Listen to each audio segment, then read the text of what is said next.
अब जिन लोगों ने टीआरई फोर्थ ऑलरेडी पहले ले रखा है, उनके सामने समस्या आ गई कि सर हमें नए वाला मिलेगा या नहीं मिलेगा।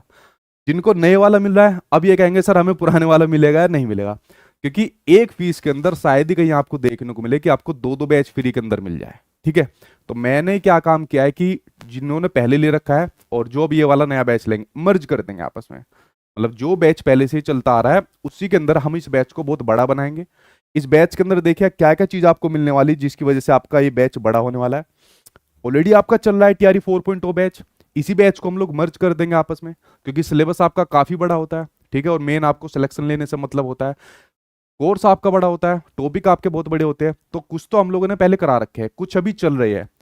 उसके साथ में फिर आपको क्या मिलेगा जब हमारा सिलेबस कंप्लीट हो जाएगा। अभी सिलेबस कंप्लीट नहीं हुआ, कई महीने इसके अंदर कंप्लीट करने में लग रहे हैं, क्योंकि पहले यार वो वाली बात आ रही थी कि 24 अगस्त को एग्जाम हो जाएगा, जो आपके कैलेंडर के अकॉर्डिंग जारी हो रही थी। तो हमारे पास भी समय था, तो पूरा डिटेल में हम लोग इसको करा रहे थे। ठीक है, बट समय अब आगे और बढ़ गया है, तो अभी कंप्लीट होने में और इसमें टाइम लगेगा। तो जिन्होंने पहले बैच लिया है, जो अब ये वाले बैच को ले रहे हैं, तो आपका ये सिलेबस एज इट इज अभी चलने वाला है, जो आपके टॉपिक के अकॉर्डिंग चलने वाला है।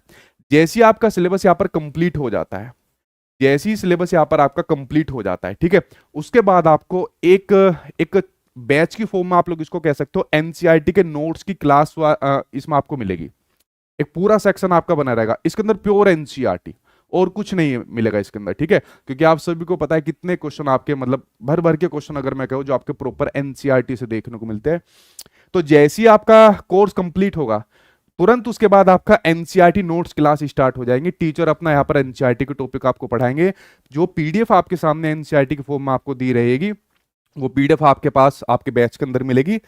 फिर एनसीईआरटी नोट्स क्लास जब हमारी कंप्लीट हो जाएगी, क्योंकि यार अभी फॉर्म भरने में समय है और उसके बाद एग्जाम में भी अभी समय है, तो क्यों ना और चीजें इस बैच के अंदर ऐड करी जाए, ताकि आपको इसके अलावा कुछ पढ़ना ही ना पड़े फिर।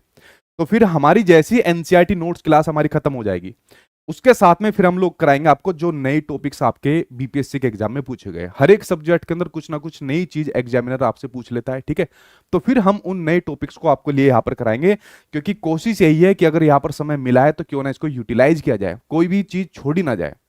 फिर जैसे ही नए टॉपिक्स आपके कंप्लीट होंगे, सबसे लास्ट में जो मैं रिवीजन बैच आपके लिए फिर लेकर आऊंगा। इस रिवीजन बैच के अंदर ये काफी लंबा चलता है। रिवीजन बैच का मतलब ये नहीं कि 10-15 दिन क्लास दी और यहाँ पर वो खत्म हो गया, हमारा बहुत लंबा चलता है यार। और इसके लिए भी कोई आपकी फीस नहीं है, ये सभी फ्री में है, ये भी और ये भी, ये सब फ्री में है। मैंने कहा हमने एक ही बैच को बड़ा कर दिया है यहाँ पर, अब अलग अलग बैच नहीं है, एक ही बैच आपका रहेगा, उसी को बड़ा कर दिया है। तो जैसे ही आपका सिलेबस कंप्लीट हुआ, एनसीईआरटी की आपकी बुक्स का जो आपका सेक्शन है वो कंप्लीट हुआ, नए टॉपिक्स कंप्लीट हुए, और लास्ट में फिर आपकी रिवीजन क्लास कराई जाएगी, जो आपके पीवाईक्यू पर आधारित रहेगी, या जितने भी अलग अलग एग्जाम में जो आपके पीवाईक्यू पूछे गए। तो इसलिए मैंने कहा कि इस वाले बैच को पूरा मर्ज करके एक साथ में हमने काफी चीजें इसके अंदर ऐड कर दी है, और इस बैच को बहुत बड़ा कर दिया है। और इसके अंदर क्या आपको कोई नई फीस देनी पड़ेगी? कुछ नहीं, फ्री में है आपका। जिन्होंने पहले ले रखा है उनके लिए भी ये चीज फ्री में मिलेगी, जो अब नया लेंगे उनको भी ये चीज फ्री में मिलेगी, कोई भी 1 रुपया देने की जरूरत नहीं है। ठीक है।